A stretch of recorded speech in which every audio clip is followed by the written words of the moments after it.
কর্মসূচি আছে। ইনশাল্লাহ আমরা আমাদের দাবি আদায়ের জন্য আমরা ইনশাল্লাহ শান্তিপূর্ণ অবস্থান কর্মসূচি এখানে পালন করব। এ সকল দূর দূরান্ত থেকে যে সকল শিক্ষকরা এসছেন আপনাদেরকে অনুরোধ জানাচ্ছি যে আমরা মাত্র 1000 টাকা বাড়ি ভাড়া পাই, 500 টাকা চিকিৎসা ভাতা, 25% উৎসব ভাতা। এই যে একটা লজ্জাকর অবস্থা, এই দীর্ঘ 16টা বছর ধরে আমরা এই অবস্থা বয়ে বেরিয়েছি।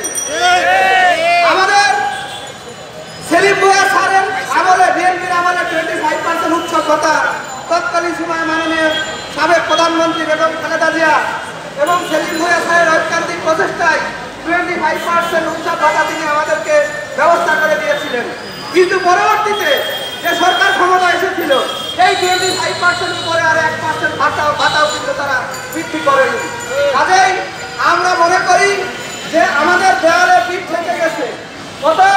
যত কথা বলুক না কেন শিক্ষকদেরকে শান্ত করার জন্য বিভিন্ন কথা বলে আমরা এই দেবো সেই দেবো, এই বাজেটে দেবো সেই বাজেটে দেবো। দীর্ঘ 16 বছর ধরে এই বাজেটই আমাদেরকে দেখিয়ে আসছে।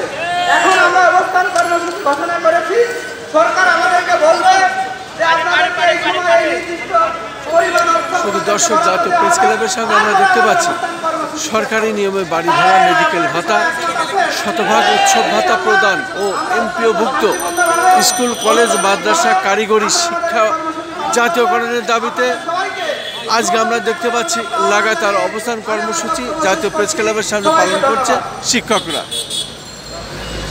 আমি খন্দকার মাসুদুজ্জামান, জাতীয় প্রেস ক্লাবের সামনে থেকে, রাজধানী ঢাকা।